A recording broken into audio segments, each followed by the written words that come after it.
사도신경 하시겠습니다.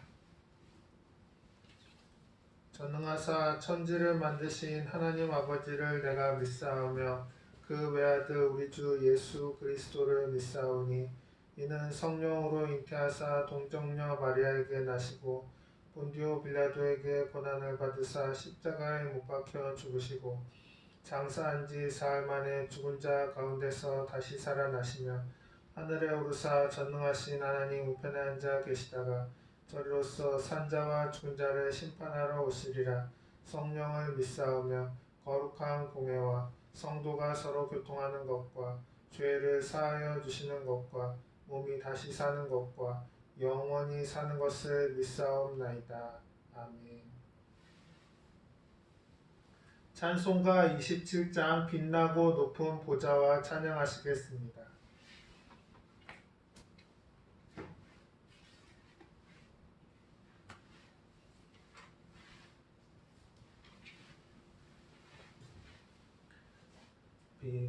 빛나고 높은 보좌와 그 위에 앉으신 주 예수 얼굴 영광이 해같이 빛나네. 해같이 빛나네.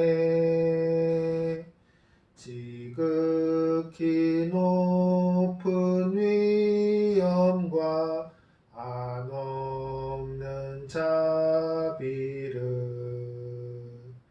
무천사 소리 합하여 늘 찬송 드리네. 늘 찬송 드리네.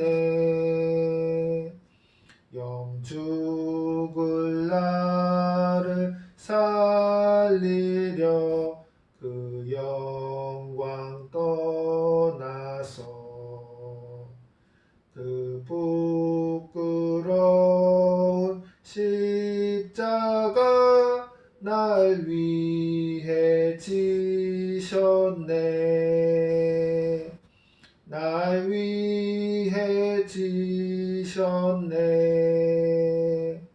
나 이제 생명 있음은 주님의 은혜요.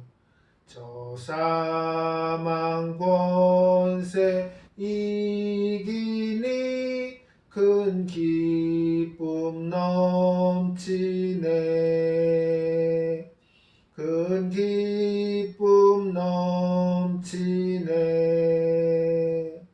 주님의 보좌 있는데 천한 몸 이르러 그 영광 몸소 배울 때 내 기쁨 넘치리.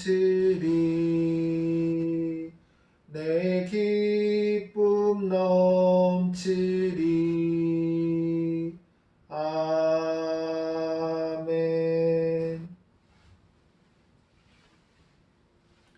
기도하시겠습니다. 주님, 오늘은 누가복음 15장 11절로 20절 말씀 아버지께 돌아감이라는 제목으로 설교합니다. 주님이 말씀이 성도님들 마음밭에 심기어지고 실천되어져서 주님의 선한 사역 이루어지게 하여 주시옵소서. 예수님 이름으로 기도합니다. 아멘. 봉독하실 성경 말씀은 누가복음 15장 11절로 20절 말씀입니다.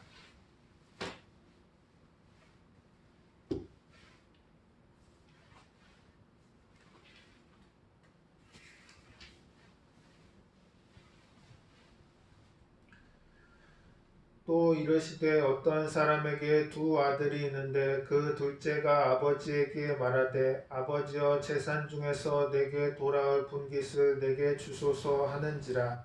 아버지가 그 살림을 각각 나눠 주었더니 그 후 며칠이 안 되어 둘째 아들이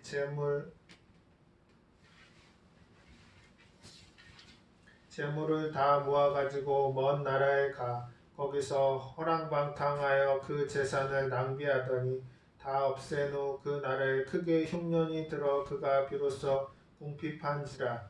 가서 그 나라 백성 중 한 사람에게 붙여 사니 그가 그를 들로 보내어 돼지를 치게 하였는데 그가 돼지 먹는 쥐염 열매로 배를 채우고자 하되 주는 자가 없는지라. 이에 스스로 돌이켜 이르되 내 아버지에게는 양식이 풍족한 품꾼이 얼마나 많은가. 나는 여기서 주려 죽는구나. 내가 일어나 아버지께 가서 이르기를 아버지 내가 하늘과 아버지께 죄를 지었사오니 지금부터는 아버지의 아들이라 일컬음을 감당하지 못하겠나이다. 나를 품꾼의 하나로 보소서 하리라 하고 이에 일어나서 아버지께로 돌아가니라. 아직도 거리가 먼데 아버지가 그를 보고 측은히 여겨 달려가 목을 안고 입을 맞추니. 아멘.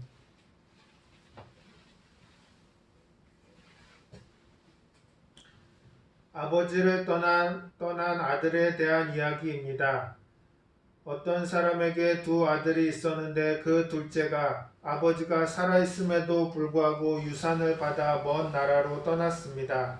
둘째 아들이 먼 나라로 떠난 것은 아버지가 없는 세상에서 자기 마음대로 자유롭게 살고 싶었기 때문입니다. 그는 아버지의 간섭만 없으면 행복할 것으로 생각했습니다.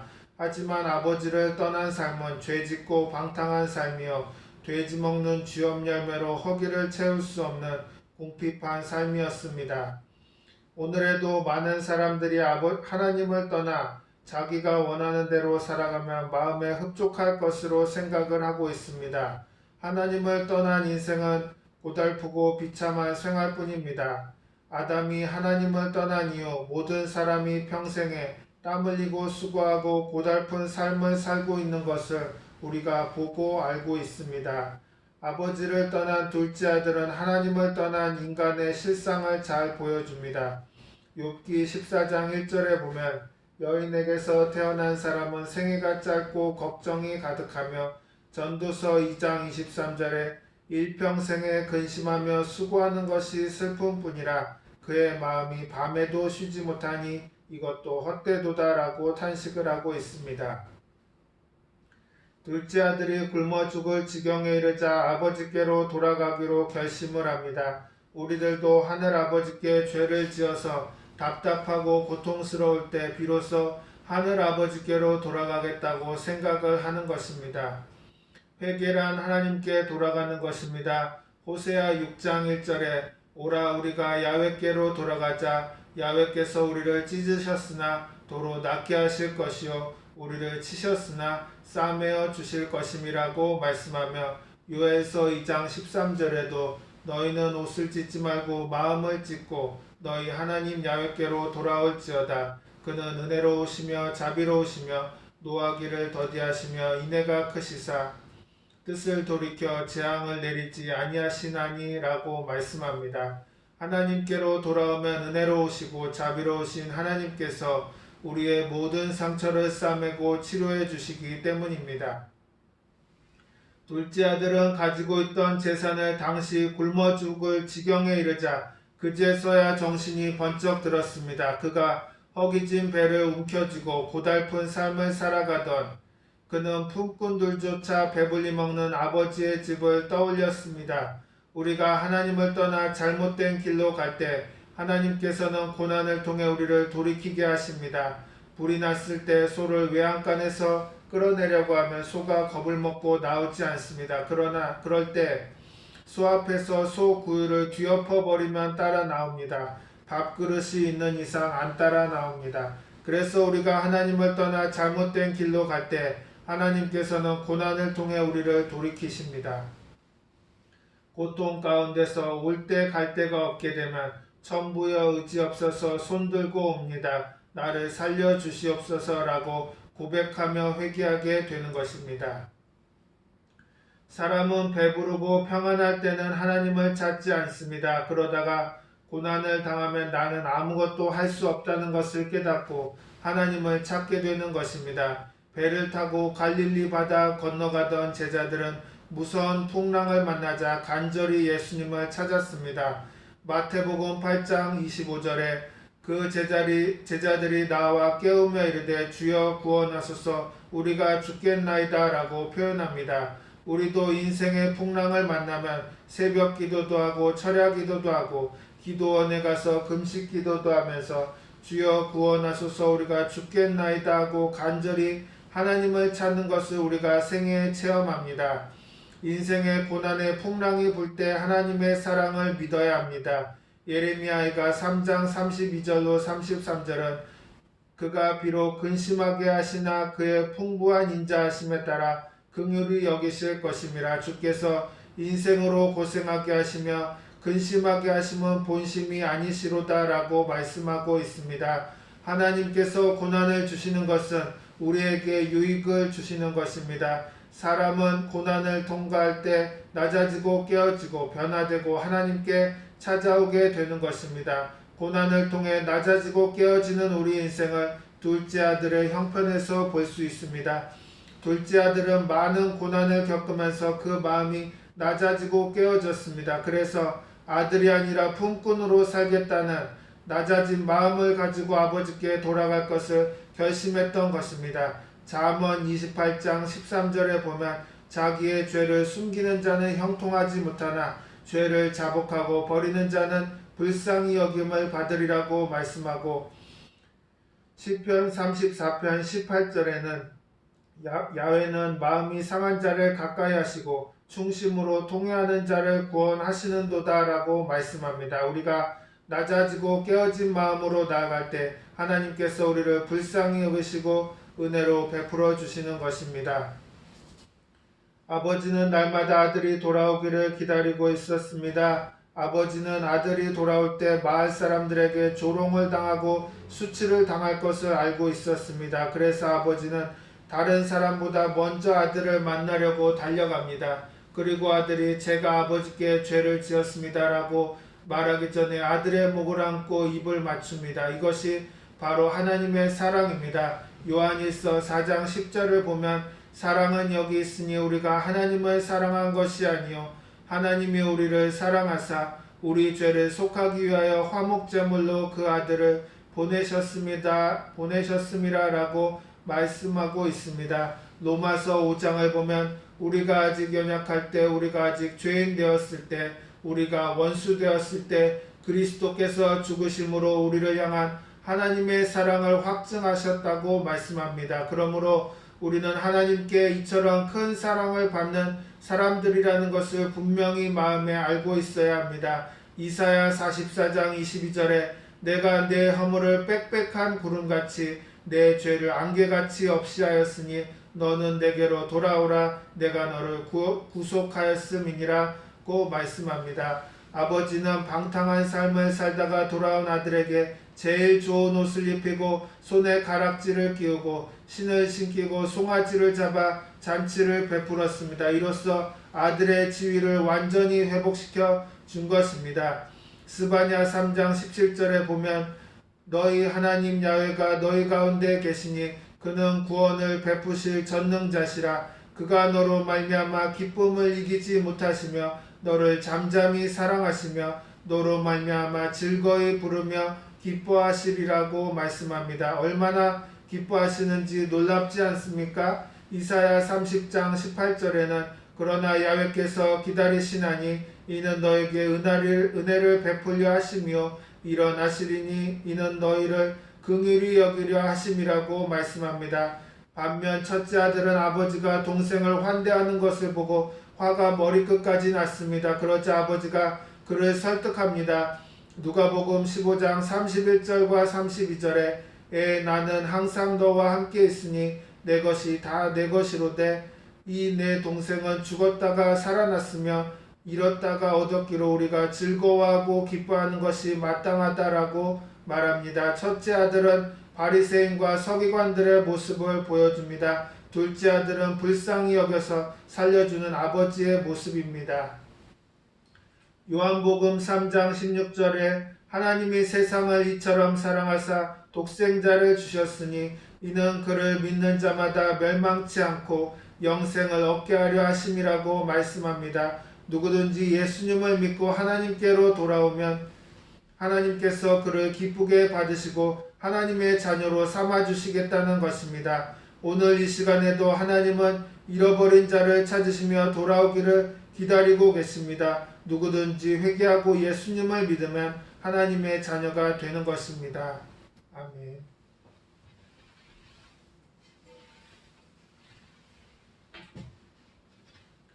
찬송가 286장 주 예수님 내 맘에 오사 찬양하시겠습니다.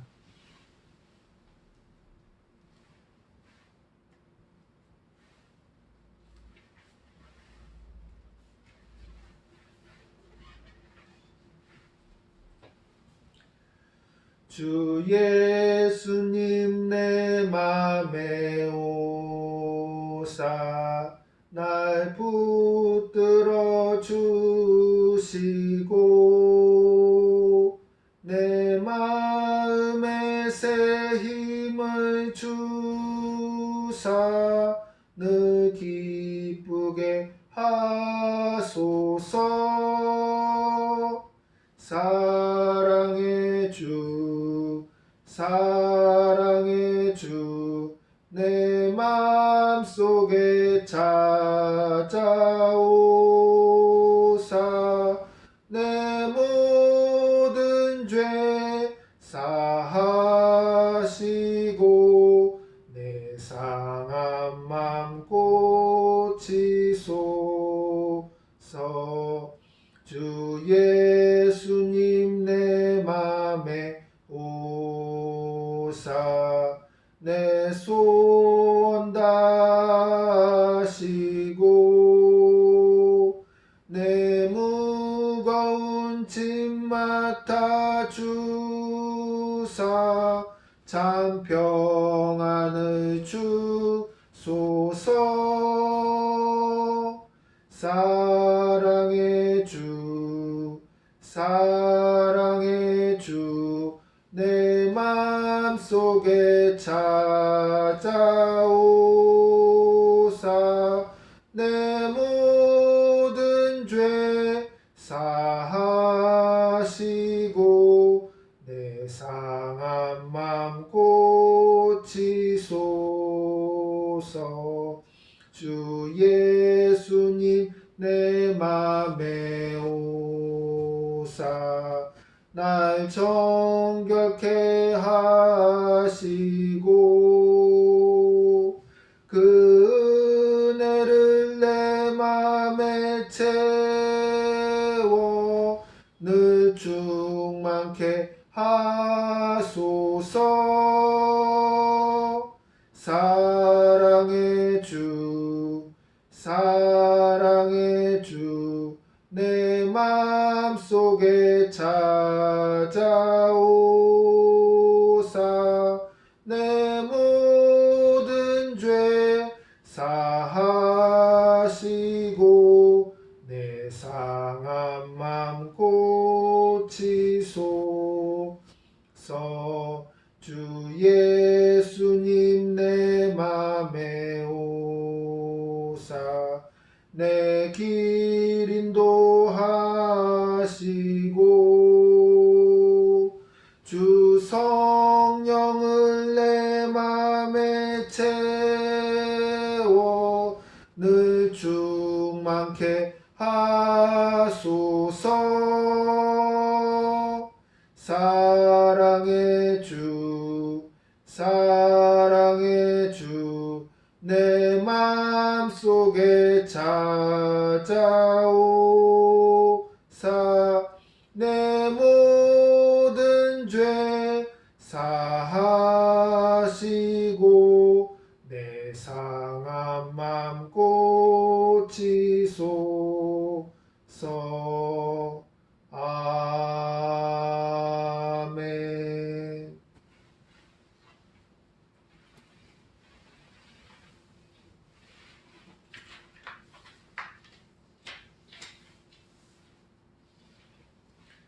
교회 소식입니다.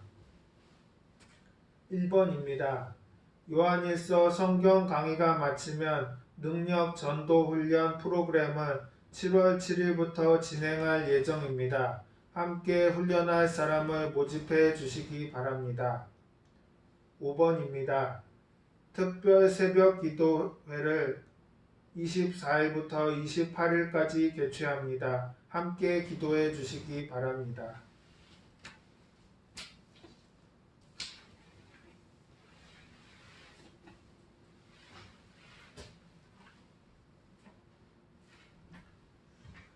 주기도문 하시겠습니다. 하늘에 계신 우리 아버지여, 이름이 거룩히 여김을 받으시오며 나라가 임하시오며 뜻이 하늘에서 이루어진 것 같이 땅에서도 이루어지이다. 오늘 우리에게 일용할 양식을 주시옵고 우리가 우리에게 죄 지은 자를 사하여 준 것 같이 우리 죄를 사하여 주시옵고 우리를 시험에 들게 하지 마시옵고 다만 악에서 구하시옵소서. 나라와 권세와 영광이 아버지께 영원히 있사옵나이다. 아멘.